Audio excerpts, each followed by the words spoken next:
बाकी बंटी किधर है? सर वो कह रहा था क्लास से छुट्टी है, जुम्मा रह जाएगा। अच्छा, नहीं तो क्लास में से हम बस ये सवाल ही डिस्कस करना है, और इस सवाल में ये एक सिस्टम सीखना है, और एक चीज ये सीखनी है कि ये क्या लिखा हुआ।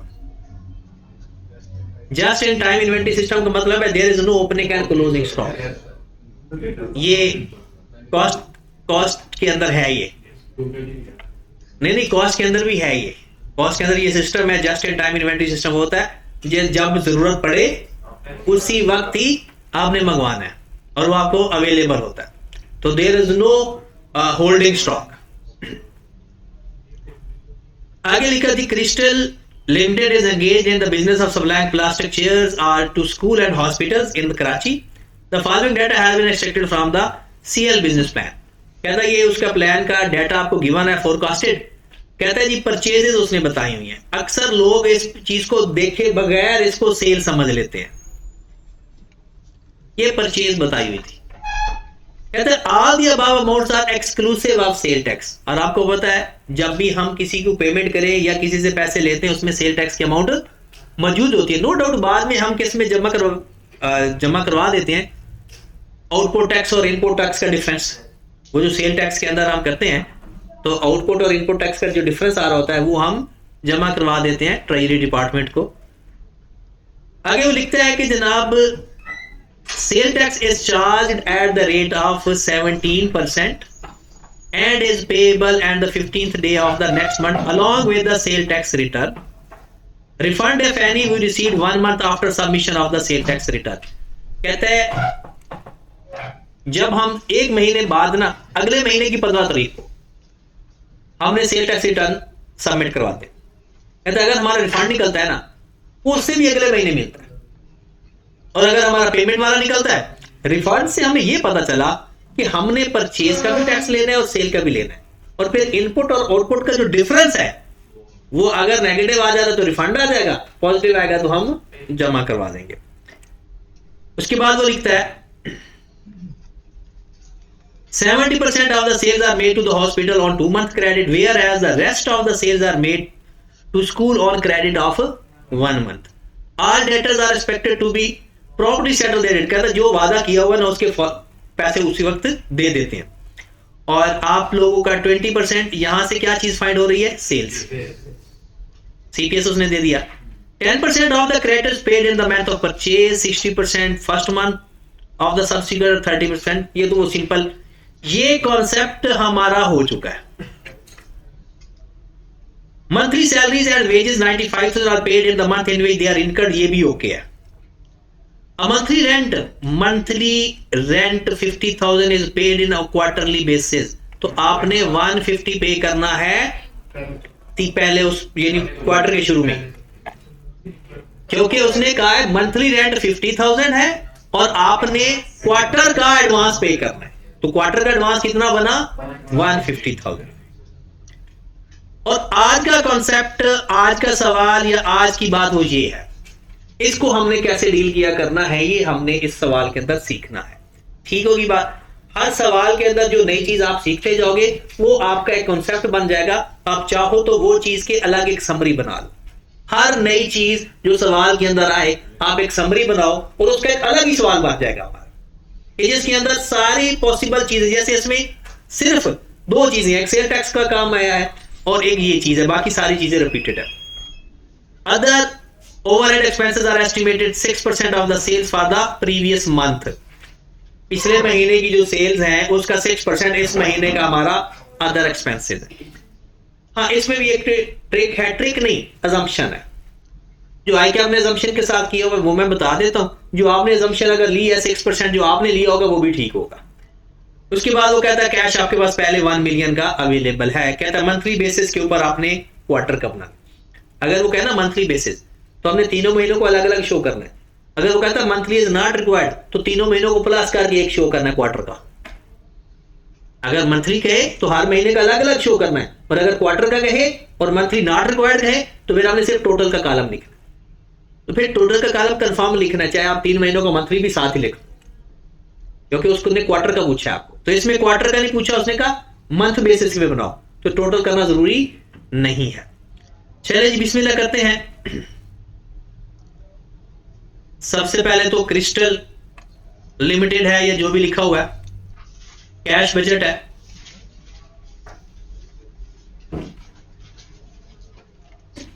पहले हम वो चीजें लिख लें जो कि हमारी आनी है। सबसे पहले हमारी आ जाएगी कैश ब्रॉड ऑन। सर मैं ना पहले ब्रॉड ऑन एंड पे लिखता हुआ था ओपनिंग बैलेंस, इसमें ना ब्रॉड ऑन की बजाय ओपनिंग बैलेंस लिखना ज्यादा अच्छा समझा जाता है। 1 मिलियन है, अगर इन 1000 में लिखना है तो 1000। फिर हम लिखेंगे cash from customer.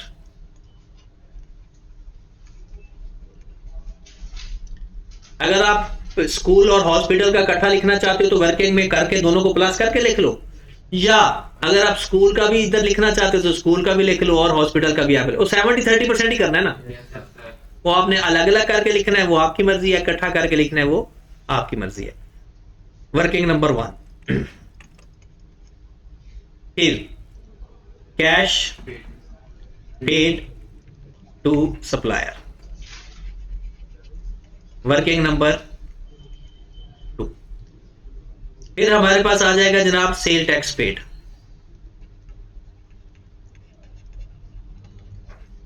Working number 3।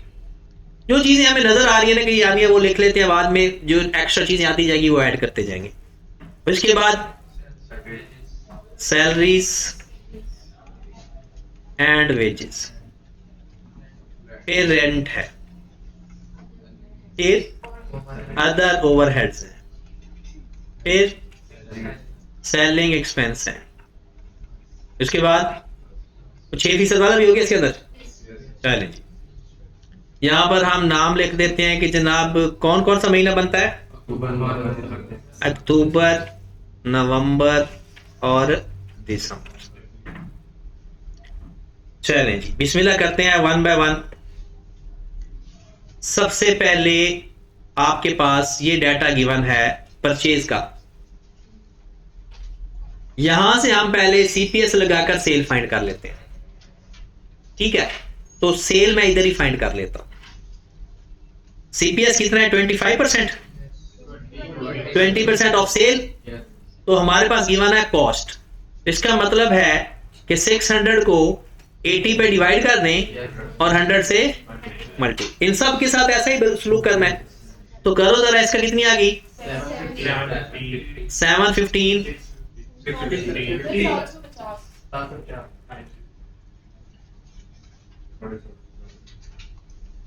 750 650 850 800 और 700। और ये अमाउंट क्या है, एक्सक्लूसिव ऑफ सेल टैक्स।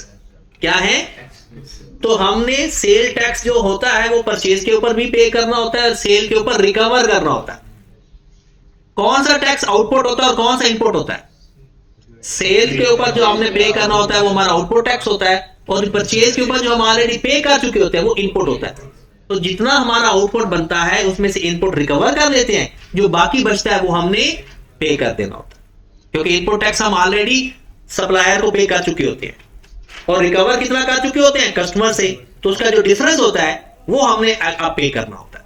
ये तो टैक्स के अंदर आपने पढ़ा हुआ, आउटपुट माइनस इनपुट। तो जो परचेज वाला होगा वो इनपुट टैक्स आ जाएगा, और जो सेल, तो ये जो अमाउंट गिवन है that is not a purchase and sale amount. इसके अंदर जब तक टैक्स ऐड नहीं करेंगे, क्योंकि जो हमारी परचेज प्राइस होती है ना वो सेल टैक्स के साथ होती है।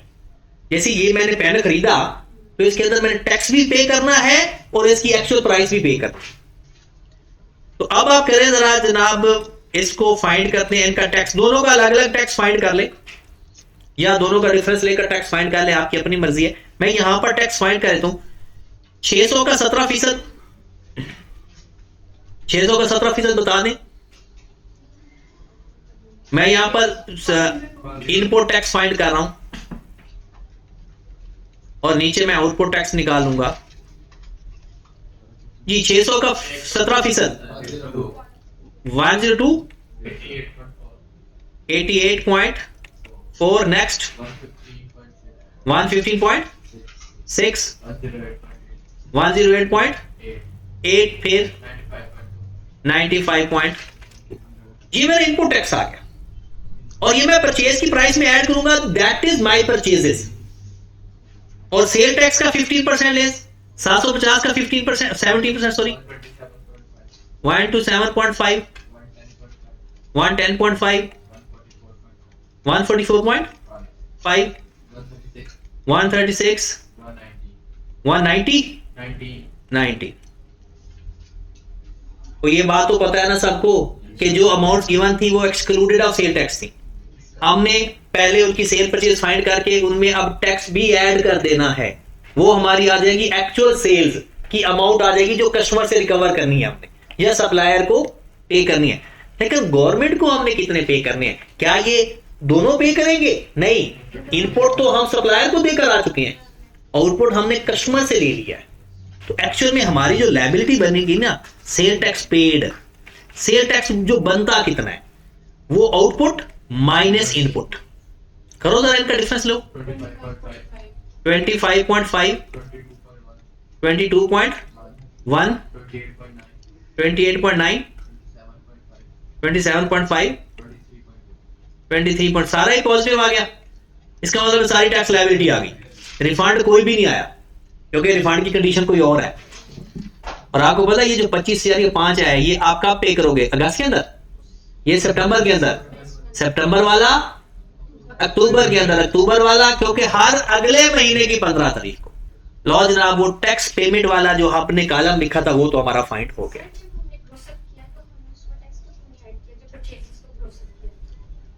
परचेजेस को मैंने ग्रॉस अप तो किया ही नहीं, सेल में कन्वर्ट किया ना। हाँ, जो देखें दो चीजें हैं, जो प्रॉफिट अर्न किया जाता है ना वो कॉस्ट का होता है, सेल टैक्स की तो अमाउंट एक और चीज है। तो अगर उसके अंदर हम ऐड करके करेंगे ना तो हमें बाद में इनपुट टैक्स और आउटपुट टैक्स अलग करने में परेशानी आएगी, डिफरेंस आएगा। लेकिन आप मुझे बताएं कि एक बंदा सीपीएस लगाता है, वो सीपीएस लगाता है, टैक्स की अमाउंट ऐड करके लगाना चाहिए, कॉस्ट उसकी जो टैक्स है वो उसकी कॉस्ट तो नहीं है ना।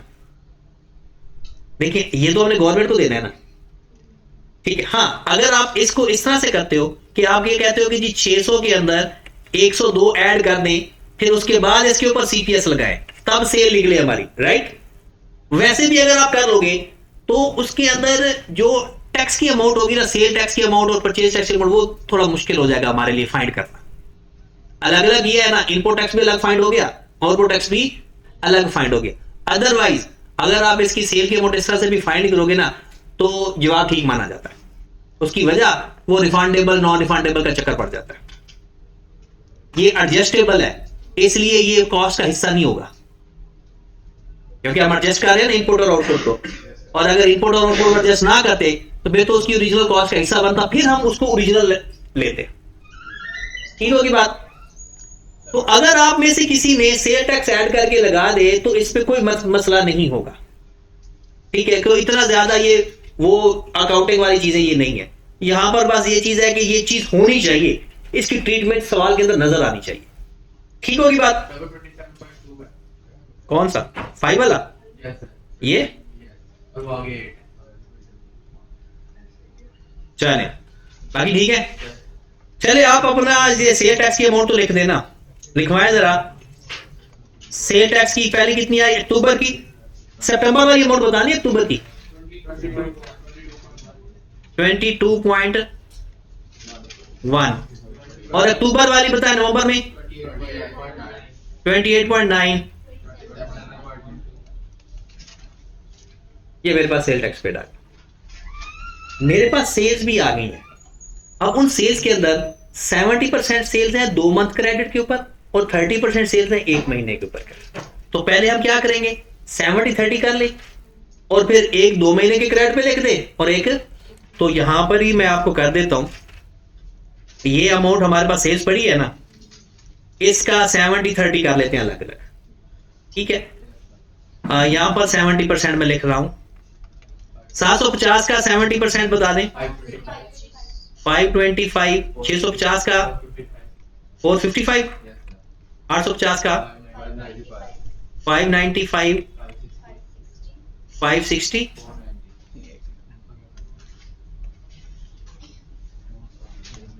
560, 490। अच्छा, ये बाद में भी किसी ने अगर रिकॉर्डिंग सुननी है ना, इसका तरीकाकार यही होगा, पहले सवाल हल करे फिर रिकॉर्डिंग सुने, फिर फायदा होगा। वरना जिसने पहली दफा रिकॉर्डिंग सुननी है ना, क्योंकि आपने सवाल किया हुआ ना, मैं डायरेक्ट कहता हूँ जी 70% ये है, 30% ये, आपको पता है मैं कौन सी बात कर रहा हूं। अगर आप पहली दफा रिकॉर्डिंग सुनेंगे, मैं डायरेक्ट 70-30% कहूंगा तो आप पागल हो जाएंगे कि मैं क्या कही जा रहा हूं, कहां पर है 70-30%। क्योंकि यहां पर देखें, यहां पर ये लिखा हुआ है कि 70% 2 महीनों के उधार पे है और 30% 1 महीने के उधार पे है। यहां पर ये लिखा हुआ है 70% made on the 2 month credit, whereas the rest of the sales are made on 1 month credit। चले जी, बता दें फिर ऊपर ये 70% आ गई। अब आप मुझे बताएं, ये जो अगस्त वाले पैसे हैं ये कब मिलने हैं? अक्टूबर में। और ये पैसे कब मिलने हैं? और ये पैसे कब मिलने हैं? और अगले वाले पैसे बाद में मिलेंगे, उनका ताल्लुक हमारे साथ नहीं है। ये बात समझ लगी? चलें जी, अगर समझ लगी है तो बता लिखवा भी दें। 5 यहां पर मैं अलग लिख देता हूं, 70% अलग लिख देता हूं, 30% अलग लिख देता हूं। कितना आ गया? 525, 455, 595। अब पहले 30% फाइंड कर लें, फिर उसके बाद उसको देख लेंगे। 750 का 30% यहां पर मैं इधर लिख,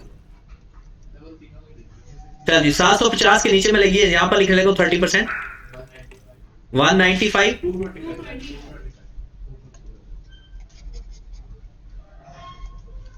225, 195, 255, 240, 210। लो जनाब, ये जो 225 है ये कब मिलने हैं? अगस्त और सितंबर में छोड़ दो। ये कब मिलने हैं? अक्टूबर में। ये कब मिलने हैं? और ये 3 हमारे हैं, बाकी हम में से नहीं है।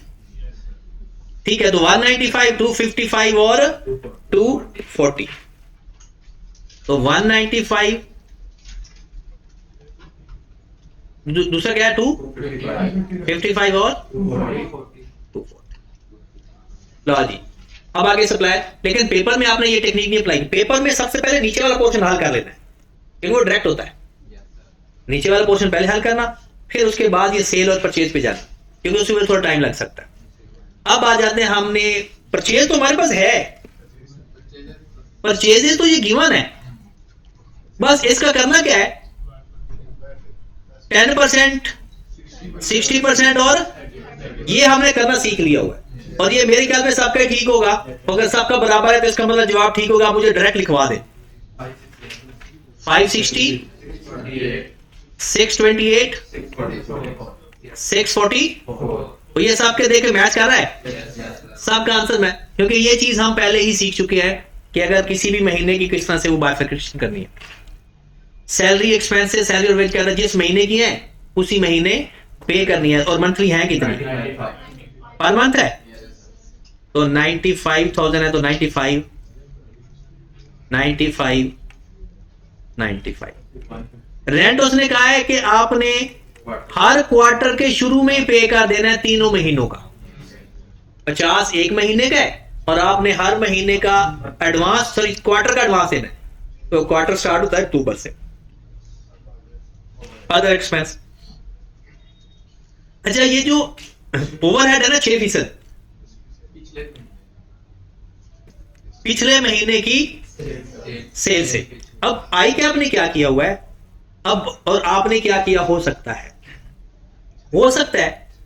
आपने ये जो सेल हमने फाइंड किया ना, सेल टैक्स ऐड करके उस पे अमाउंट ली हो, यानी सेल टैक्स की अमाउंट। अच्छा, जो सेल की अमाउंट सेल टैक्स ऐड किया था उसमें कोई हाल नहीं, सेल टैक्स ऐड करके 70-30 करना है, क्योंकि कस्टमर से हमने सेल टैक्स भी रिसीव करना है। सेल टैक्स हम अलग से नहीं पे कर रहे। चले काला बना, लेकिन मैं अब करना क्या है, ये 600, 520 और 680 नहीं लेना, इसमें सेल टैक्स ऐड करना है। क्योंकि कस्टमर से तो हमने ये सप्लायर को पैसे देने हैं ना, तो विद सेल टैक्स देने हैं, और जो कस्टमर से पैसे लेने हैं वो विद सेल टैक्स लेने हैं। और बाद में गवर्नमेंट को हम पे कर तो रहे हैं, पहले रिसीव करेंगे और बाद में पे भी करेंगे। तो आपने ये अमाउंट जो यहां पर ली हुई है ना, ये अमाउंट सारी, ये अमाउंट, इसके अंदर जितना जितना सेल टैक्स आता है ना, सेल टैक्स की अमाउंट ऐड करके 30/70/30 कर लेना। ठीक है, मैं आपको वो अमाउंट, एक अमाउंट बता देता हूं। 750 प्लस 127.5 कितनी बनती है? 750 प्लस 8, आपने इसका 30% लेना है, एक महीने का क्रेडिट, और इसका 70% लेना, इस तरह से लेना है। अमाउंट तो लेनी आ गई ना आपको। और परचेज का भी ऐसे ही करना है, परचेज में 600 में से 102 ऐड करना है। ठीक है, और उसके साथ उसके बाद दोबारा ये काम आप अभी इसको ठीक करना है। ठीक होगी बात, क्योंकि टाइम थोड़ा नमाज का टाइम हो जाना है, जो कॉन्सेप्ट वो समझाना है ना, मैं उस पर पहुंचता हूं। ठीक है, इसको आपने रेक्टिफाई कर लेना है। ठीक होगी बात। नेक्स्ट, सेल टैक्स का हमने कर लिया। अब आ गया हमारे पास ओवरहेड। आई के अपने ओवरहेड जो 6% अप्लाई किए हैं ना, उसने सेल टैक्स में ऐड करके अमाउंट वाले ऐड नहीं किए, उसने ये अमाउंट लिया है। ये सितंबर वाला 6% अक्टूबर में पे करना है ना, उसने 650 का 6% लिया हुआ। अभी तो हमने तो सेल टैक्स ऐड ही नहीं किया था ना, तो बाई चांस ऐसा हो गया कि अगर हम सेल टैक्स ऐड करके तो पर सेल देख रहे होते तो हो सकता है कि हम वो अमाउंट ले लेते। तो अगर वो अमाउंट भी लेंगे तो गलत नहीं होगा, ये अमाउंट लेंगे गलत नहीं होगा। वजह आई कैप ये जानना चाहता है कि आपको अप्लाई कर रहे हो या नहीं कर रहे। तो आपने करना क्या, चले 6% आपने ये लिया तो 39 आएगा, 51 आ गया और 40। अब आ जाए सेलिंग एक्सपेंस। ये जरा गौर तलब बात है, इधर ही से समझ लगनी है आपको, क्योंकि सारी डाटा इधर पड़ा हुआ है। ये मैं थोड़ा सा साफ कर लूं ताकि चीज समझा सकूं।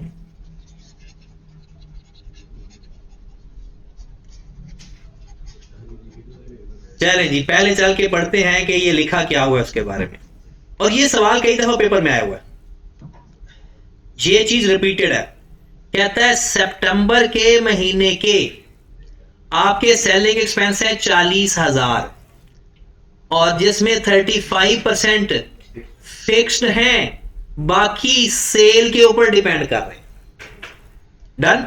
जब भी ऐसा सवाल आए पेपर में, इसका करने का तरीका क्या होता है? सबसे पहले तो इसका 40,000 का 35% लेंगे और ये चला जाएगा फिक्स एक्सपेंस के अंदर। यहां पर इसका फिक्स्ड आ जाएगा,